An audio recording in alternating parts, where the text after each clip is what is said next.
கத்திரிக்காய் சட்னி பண்ணிக்கலாம். கத்திரிக்காய் சட்னி பண்ணுறதுக்கு புளி ஊற வச்சுக்கலாம். பிரியாணிக்கு நாங்கள் கத்திரிக்காய் சட்னின்னு தான் சொல்லுவோம். பாதி பேர் பச்சடின்னு சொல்லுவாங்க. நாங்கள் கத்திரிக்காய் சட்னி தான் சொல்லுவோம். புளி கழுவி ஊற வச்சுக்கலாம். புதினா கொத்தமல்லி க்ளீன் பண்ணிக்கலாங்க. புதினா கொத்தமல்லி க்ளீன் பண்ணும்போது ஒரு இலையாக கிள்ளுங்க. ஏன்னா அதில் நான் நிறைய டைம் பார்த்துருக்கேன். அட்டைப்பூச்சி இருக்கும், வேறு ஏதாவது பூச்சி இருக்கும், வேறு ஏதாவது இலை இருக்கும். அதனால நல்லா க்ளீன் பண்ணுங்கள். ஒரு இலையாக க்ளீன் பண்ணுங்கள். அது ரொம்ப முக்கியமான விஷயம். ஏன்னா நம்ம ஜூஸாக எடுத்துக்கும் போது அதை வேக வைக்கிறதில்ல. சம்டைம் நம்ம நல்லதுக்கு குடிக்கும்போது அது நமக்கு வேறு மாதிரி கூட ஆகிடலாம். அதனால் நல்லா க்ளீன் பண்ணுங்கள். கத்திரிக்காய் பச்சடிக்கு கத்திரிக்காவை கட் பண்ணி தண்ணியில் போட்டுக்கலாம். அதில் ஒன்று சொத்தையாகவும் போயிடுச்சு. நான் வாங்கினதே 4-5 கத்திரிக்காய் தான். கத்திரிக்காய் சட்னிக்கு ட்ரை ரோஸ்ட்டாக வேர்க்கடலையும் எள்ளும் போட்டு ட்ரை ரோஸ்ட் பண்ணிக்கலாம். மிக்சியில் ரொம்ப சிம்பிளுங்க, ரொம்ப சிம்பிள். ரொம்ப நம்ம வெங்காயம் தக்காளி போட்டு அப்படி இப்படி பண்ண வேண்டாம். இது நாங்கள் பாரம்பரியமாக பண்ணுறது. டேஸ்ட்டு சூப்பராக இருக்கும். நான் சொன்ன மாதிரி நீங்கள் செஞ்சு பாருங்கள். டேஸ்ட்டு சூப்பராக இருக்கும். நல்லா இருந்துச்சா இல்லையான்னு எனக்கு கமெண்ட்டில் சொல்லுங்கள். நான் தாளிக்கிறதுக்கு நல்லெண்ணெய் தாங்க ஊற்றுறேன். எப்பயும் நல்லெண்ணெய் போட்டால் நல்லாயிருக்கும். கொஞ்சம் கடுகு, கொஞ்சம் மிளகு போட்டுக்கோங்க, வெந்தயம் போட்டுக்கோங்க, பூண்டு, பச்சை மிளகா போட்டுக்கோங்க. கத்திரிக்காய் போட்டு நான் மூடிட்டேங்க, இல்லைன்னா அப்படியே அங்கெல்லாம் செதறிடும். இப்போ தான் நான் க்ளீன் பண்ணுவோம் இல்லையா, அதனால் அங்கெல்லாம் செதறிடும் அந்த எண்ணெய். அதனால் கொஞ்சம் நேரம் மூடி போட்டு அதுக்கப்புறம் மிளகாத்தூள், மஞ்சத்தூள் இதெல்லாம் எண்ணெயிலேயே போட்டுடலாங்க. நல்ல கலர் வரும் உங்களுக்கு எண்ணெயில் போட்டால். ரொம்ப சிம்பிளுங்க, செஞ்சு பாருங்கள். டேஸ்ட் அட்டகாசமாக இருக்கும். புளி ஊற்றி அதுக்கப்புறம் நம்ம ட்ரை ரோஸ்ட் பண்ணதை அரைச்சி வச்சுருக்கோம் இல்லையா, அதையும் ஊற்றி ஒரு 2 கொதி வந்தோடனே ஸ்லோவில் வச்சுருங்க. அது நல்லா வெந்து நல்லா நமக்கு கெட்டியாக வந்துடும். நல்லாயிருக்கும். பார்க்குறதுக்கும் ரொம்ப நல்லாயிருக்கும். டேஸ்ட்டும் சூப்பராக இருக்கும். எண்ணெய்லாம் பிரிஞ்சு மேலே வந்துடும். பாய் வீடுன்னு நம்ம பாய் வீட்டுக்கு போக வேண்டாங்க தேடி. நம்ம வீட்டுக்கே பாய் சமையலை கொண்டு வரலாம். சிக்கன் நான் 2 கிலோ வாங்கியிருக்கேங்க. எப்பயும் பிரியாணி நமக்கு டேஸ்ட்டாக வரணும், கடை மாதிரி வரணும் அப்படின்னா எப்பயும் நம்ம போடுற அரிசியை விட 1/4 கிலோ 1/2 கிலோ சிக்கன் ஜாஸ்தியாக இருக்கணும், மட்டன் ஜாஸ்தியாக இருக்கணும். அப்போ தான் அந்த டேஸ்ட் உங்களுக்கு வருங்க. அரிசியை விட கொஞ்சம் கொஞ்சம் 1/4 கிலோ 1/2 கிலோ சிக்கன் ஜாஸ்தியாக இருக்கணும். அதே மாதிரி நம்ம சிக்கன் வாங்கும்போது சிகப்பாக இருந்தால் தான் ஃப்ரெஷ் சிக்கன்னு நினைக்காதீங்க. குவான்டிட்டி கம்மியாக வாங்கினா நமக்கு அறுத்து வச்சுருந்த கோழியே உங்களுக்கு தந்துடுவாங்க. ஒரு 1/4 கிலோ 1/2 கிலோ நம்ம வாங்குகிறோம் அப்படின்னா நமக்கு கட் பண்ணி வச்சுருக்க கோழியே அவங்களுக்கு கொடுத்துருவாங்க. அது எப்படி இருக்கோ, எப்போ கட் பண்ணதோ நமக்கு தெரியாது.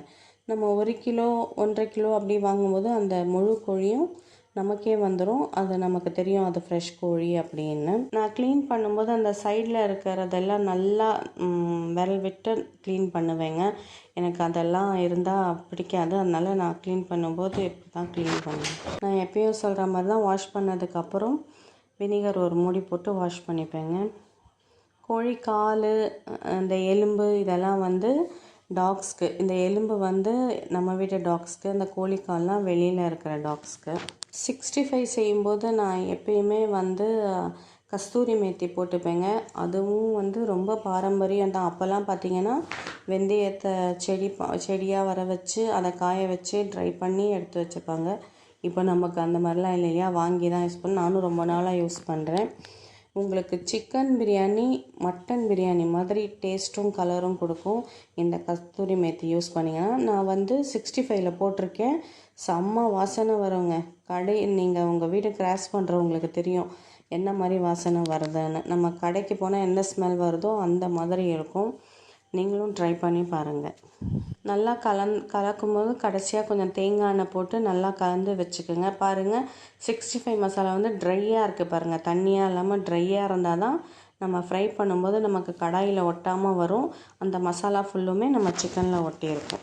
பிரியாணி செய்ய போகிறோம். நான் எப்பயும் சண்டே பிரியாணி தான் செய்வேன். இது என்னோடய பழைய வீடியோ ஏற்கனவே போட்டு இந்த வீடியோ பார்த்திங்கன்னா தெரிஞ்சிருக்கும். இது சண்டே ஜூஸ். நான் சண்டே இந்த ஜூஸ் தான் போட்டு குடிப்போம். ஜூஸ் கொடுத்துடலாங்க பசங்களுக்கு, எனக்கு, அவங்களுக்கு எல்லாருக்கும் ஜூஸ். பிரியாணிக்கு தேவையான வெங்காயம் இதெல்லாம் கட் பண்ணி வச்சுட்டேன். இந்த பிளேட் தான் எனக்கு அளவு. இந்த பிளேட்டில் அரை இருந்துச்சுன்னா 1 கிலோ பிரியாணிக்கு வெங்காயம் தக்காளி சரியாக இருக்கும்.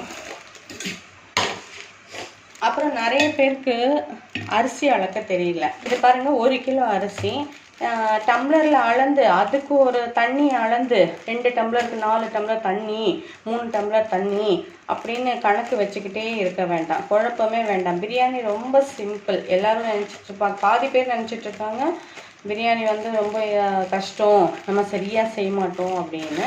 நான் உங்களுக்கு இன்றைக்கி செஞ்சு காட்டுறேன் பாருங்கள். நான் வந்து தம் பிரியாணி பண்ணலை, வடி பிரியாணி தான் பண்ணுறேன். அதனால் அளக்கணும்னு அவசியம் இல்லை. இருந்தாலும் அரிசி எவ்வளோ இருக்குன்னு நமக்கு தெரியணும் இல்லையா. இது 1 கிலோ அரிசி. இல்லைங்க, எங்கள் வீட்டுக்கு வந்து 3 டம்ளர் நான் அரிசி போடுவேன், 4 டம்ளர் அரிசி போடுவீங்கன்னா ஒன்றும் பிரச்சனை இல்லை. நீங்கள் அந்த 3 டம்ளர் அரிசியவே வந்து ஒரு கிண்ணத்தில் அளந்துக்குங்க. 3 டம்ளர் அரிசியை வந்து அளந்து ஒரு பாத்திரத்தில் போட்டு சரியாக வச்சுக்கோங்க. இது பாருங்கள், இது 1 கிலோ அரிசி. இது இந்த பாத்திரம் நான் இதில் தான் அளப்பேன். இது வந்து கரெக்டாக இருக்கும். 1 கிலோக்கு நான் உங்களுக்கு போட்டு காட்டுறேன் பாருங்கள். கரெக்டாக இருக்குது பார்த்தீங்களா. இதுதான் அளவு. நீங்கள் 4 டம்ளர் எடுத்தாலும் சரி, 2 டம்ளர் எடுத்தாலும் சரி, அந்த 2 டம்ளர் அரிசியை வந்து ஒரு கப்பில் போட்டுக்கோங்க. அந்த கப்பு அளவு வச்சுக்கோங்க. அதே மாதிரி நீங்கள் எத்தனை கிலோ செஞ்சாலும் பரவாயில்ல. 5 கிலோனா நான் 10 டம்ளர் எண்ணி போடணும் அப்படின்னா அந்த 10 டம்ளரும் ஒரு கிண்ணத்தில் போட்டு இந்த மாதிரி எடுத்துக்கோங்க. அப்போ நம்ம தம் பிரியாணிக்கு பார்த்தீங்கன்னா இந்த ஒரு கிண்ணத்தில் 1.5 டம்ளர் தான், சாரி 1.5 கிண்ணம் தான் தண்ணி ஊற்றணும். அதுவும் நம்ம பிரியாணியோட கிரேவி எப்படி இருக்குன்னு பார்த்துக்கிட்டு தான் தண்ணி ஊற்றணும். இது இப்போ எனக்கு 1 கிண்ணம் இருக்குது. இதில் நான் வந்து தண்ணி நம்ம வதக்கிறச்ச எவ்வளோ இருக்குன்னு பார்த்துட்டு தண்ணி ஊற்றிக்க வேண்டியது தான். ஈஸி மெத்தட் தான். நீங்கள் எவ்வளோ அரிசி வேணாலும் அளந்து எடுத்துக்கலாம். இதே மாதிரி ஒரு இப்போ நான் 5 கிலோ 10 கிலோ செய்கிறேன்னா அந்த அரிசியை வந்து இந்த மாதிரி ஒரு பாத்திரத்தில் போட்டு அது எவ்வளோ இருக்குன்னு பார்த்துட்டு தண்ணி அளந்துக்கும். இதை இப்போ வாஷ் பண்ணி பிரியாணி தாளிக்க எண்ணெய் ஊற்றிருக்கேங்க. எண்ணெயில் பட்டை, லவங்கம், ஏலக்காய் போட்டிருக்கேன். இதுலேயே கஸ்தூரி மெத்தியும் போட்டிருக்கேன். எண்ணெயிலேயே போட்டுக்கோங்க. அப்போ தான் நம்ம கடைசி சாப்பாடு வரைக்கும் அந்த ஸ்மெல்ஸ் அதுலேயே இருக்கும். செம்ம வாசனையாக இருக்கும். தக்காளி, பச்சை மிளகா, கொஞ்சோண்டு வதக்காத வெங்காயம் இதெல்லாம் போட்டு அதுக்கப்புறம் உடனே வந்து நீங்கள் மசாலா போட ஆரம்பிச்சிடலாம். நான் பாருங்கள், டேஸ்ட்டுக்கு வந்து அது இதுன்னு சேர்க்காம அஜினாமோட்டோ போட்டால் தான் டேஸ்ட்டாக வரும் அப்படின்னு நினச்சி சேர்க்காதீங்க. நீங்கள் பண்ணுற எல்லா டிஷ்லேயுமே ஒரு 1/4 பிஞ்ச் 1/2 ஸ்பூன் சர்க்கரை சேர்த்துக்குங்க. நான் போட்டிருக்கேன் பாருங்கள். சர்க்கரை சேர்த்திங்கன்னா அந்த டேஸ்ட்டு வந்து உங்களுக்கு கண்டிப்பாக கிடைக்கும். நீங்கள் போட்டு பார்த்து செஞ்சு நான் சொன்ன மாதிரி நீங்கள் செஞ்சு பார்த்து எனக்கு சொல்லுங்கள். சக்தி மசாலா வெறும் மிளகாத்தூள் தாங்க போடுவேன் பிரியாணிக்கு. அதுதான் போட்டிருக்கேன். அதுவும் போட்டு எண்ணெயில் சும்மா ஒரு 2 இது பண்ணிங்கன்னா 2 கிளறினீங்கன்னா போதும். அதுக்கப்புறம் உடனே தயிர், உடனே லெமன் போட்டுடலாங்க. போட்டதுக்கப்புறம் இஞ்சி பூண்டு போட்டுடலாம். அதுக்கப்புறம் கறி போட்டுடலாம். கறி பாருங்கள், நான் லாஸ்ட்டாக தான் போடுறேன், இஞ்சி பூண்டில் போடல. அப்போ தான் அதோட அந்த டெக்ஸ்சர் சொல்லுவாங்க இல்லையா, அது வரும். நான் பக்கத்து அடுப்பில் சுடு தண்ணி வச்சுருக்கேன். வடி பிரியாணி தான் செய்ய போகிறேன். தண்ணி கொதித்த உடனே ஸ்டவ்வை வந்து ஸ்லோ பண்ணிவிடுங்க. ஏன்னா நம்ம அரிசி எடுத்து போட நம்ம போட்ட முதல் அரிசி வந்து குழையிறதுக்கு வாய்ப்பு இருக்குது. அதனால் நம்ம ஸ்லோ பண்ணிவிட்டு அரிசியெல்லாம் அதில் போட்டுடலாம்.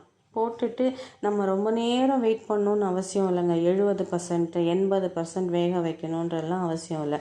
அந்த அரிசியில் இருக்கிற கஞ்சி மட்டும் கொஞ்சம் போகிற அளவுக்கு இருந்தால் போதும். பாருங்கள், நான் போட்ட உடனே அதை எடுத்துருவேன். எடுத்து அந்த நம்ம கிரேவி இருக்கு இல்லையா, அதில் போட்டுருவேன். நீங்கள் இப்போவே எல்லாத்தையும் செக் பண்ணிக்கிங்க. உப்பு, காரம் இதெல்லாம் சரியாக இருக்கான்னு செக் பண்ணிக்கிங்க. அரிசி எடுத்து போடும்போது பார்த்திங்கன்னா கரண்டியை வந்து அது நடுவில் வைங்க. அந்த அரிசி எடுத்து போடும்போது அந்த கரண்டிக்கு மேலே போட்டிங்கன்னா உங்களுக்கு நல்லா ஸ்ப்ரெட் ஆகும். இல்லைன்னா ஒரு பக்கம் இதுவாக இருக்கும். அதுக்கு முன்னால் நம்ம கிரேவியோட அடுப்பையும் ஸ்லோ பண்ணிக்கணும். அரிசி போட்டதுக்கப்புறம் அங்கங்கே கொஞ்சம் கரண்டி விட்டு சரி பண்ணி நம்ம மூடி போட்டு க்ளோஸ் பண்ணு. தண்ணி பாருங்கள் உங்களுக்கு எவ்வளோ தேவையோன்னு. நான் பிரியாணிக்கு கரெக்டான தண்ணி தான் வைக்கிறேன்லாம் இல்லை. நடுவில் ஓப்பன் பண்ணி பார்த்து கொஞ்சம் அரிசியாக இருந்துச்சுன்னா நான் தண்ணி தெளித்து கூட விட்டுப்பேங்க.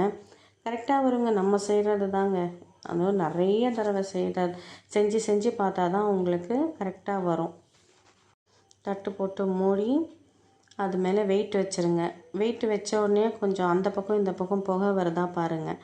புகை வந்துச்சுன்னா நீங்கள் வெயிட் வச்சு ஸ்லோ பண்ணிவிடுங்க.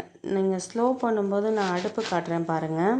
நான் ஸ்லோ பண்ணி தவா மேலெல்லாம் பிரியாணி வைக்க மாட்டேங்க. தம் போடுறதுக்கு நான் தவாவே வைக்க மாட்டேன். ஸ்லோ பண்ணி 20 நிமிஷம் வச்சுருவேன். நீங்களும் தவா இல்லாமல் நம்ம ஐடியா பண்ணி தான் சமைக்கணும். இது இதுக்கு சரியாக இருக்கும், அது அதுக்கு சரியாக இருக்கும்னு. நீங்களும் தவா வைக்காமலே சமைச்சு பாருங்கள். அடியெலாம் பிடிக்காது, கரெக்டாக இருக்கும்.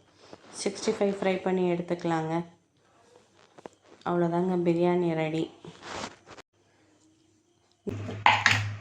அப்புறம் ஒரு சின்ன விஷயம், இந்த லேடிஸ் ரொம்ப பாவங்க. வேலைக்கும் போகணும், சண்டேவும் வேலை செய்யணும். வீட்டில் சண்டே ஒரு நாள் அவங்களுக்கு லீவு கொடுங்க. நான் வீட்டில் இருக்கிற லேடிஸ்க்கும் கொடுத்தா ரொம்ப சந்தோஷம்தான், ஆனால் அது முடியாது இல்லையா? அதனால் வேலைக்கு போகிற லேடிஸ்க்கு பாவங்க. அவங்க வாரம் ஃபுல்லாக வேலையும் செய்யணும், சண்டேவும் வேலை செய்யணும். அதனால் சண்டே ஒரு நாள் அவங்களுக்கு ரெஸ்ட்டு கொடுங்க. எல்லோரும் சேர்ந்து வெளியில் போய் சாப்பிடுங்க, இல்லை ஹோட்டலில் ஆர்டர் பண்ணி வீட்லேயே சாப்பிடுங்க. ரொம்ப நல்லா இருக்குங்க. லேடிஸ்லாம் ரொம்ப பாவங்க. நான் வேலைக்கு போகாத லேடிஸ் என்ன மாதிரி வீட்லேயே இருக்கிறதா இருந்தால் பரவாயில்ல. அவங்க அட்ஜஸ்ட் பண்ணிப்பாங்க. வேலைக்கு போயிட்டு வீட்டு வேலையும் பார்த்துக்கிட்டு அன்றைக்கும் சமைச்சிக்கிட்டு அவங்களுக்கு ரெஸ்ட் இல்லாமல் எந்த ஃபெஸ்டிவல் வந்தாலும் லேடிஸ்க்கு லீவ் கிடையாது. ஏதோ நான் எனக்கு தெரிஞ்சது சொன்னேங்க, யாரும் தப்பாக எடுத்துக்காதீங்க. இந்த ஜூஸ் குடிச்சு பாருங்கள், உடம்புக்கு நல்லது. நான் சண்டே தான் பிரியாணி செய்வேன். என்னவோ ஒரு 3 வாரமாக செய்ய முடியலை, செய்யவும் இல்லை.